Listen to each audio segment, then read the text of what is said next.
Assalamualaikum warahmatullahi wabarakatuh dan selamat sejahtera murid-murid. Baiklah, pada hari ini kita akan belajar Bahasa Melayu tingkatan 3 yang akan disampaikan oleh saya Cikgu Fatimah Zahrah binti Abdul Latif. Adakah anda semua telah bersedia? Baik, kita akan lihat terlebih dahulu maklumat utama pembelajaran pada hari ini. Tema yang akan kita gunakan pada hari ini ialah menggunakan tema jati diri, patriotisme dan kewarganegaraan. Standard kandungannya ialah 2.3 iaitu membaca untuk memproses maklumat daripada pelbagai bahan.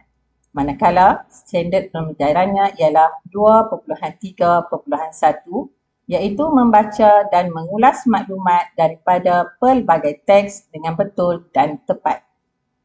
Hasil pembelajaran pada akhir topik ini ialah murid akan dapat membaca teks yang diberikan dengan menggunakan sebutan dan intonasi yang betul dan murid juga akan dapat mengulas maklumat dalam teks secara tepat dan teratur. Baiklah murid-murid, mari kita lihat gambar pertama yang akan cikgu paparkan.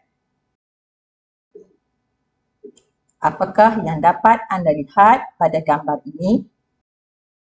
Ya, gambar ini memaparkan para pelajar sedang mengibarkan jalur gemilang. Gambar kedua ini pula menggambarkan rakyat Malaysia sedang mengibarkan jalur gemilang. Apakah kesimpulan yang dapat kita hasilkan melalui kedua gambar ini? Ya, kedua-dua gambar ini memaparkan semangat patriotisme. Oleh itu, tajuk pembelajaran kita pada hari ini ialah semangat patriotisme. Patriotisme merupakan semangat sayang dan cinta akan negara kita. Setiap rakyat Malaysia seharusnya mempunyai semangat ini supaya kita dapat menghargai kemerdekaan negara kita. Baiklah, murid-murid, kita akan bertemu pada sesi pembelajaran yang seterusnya.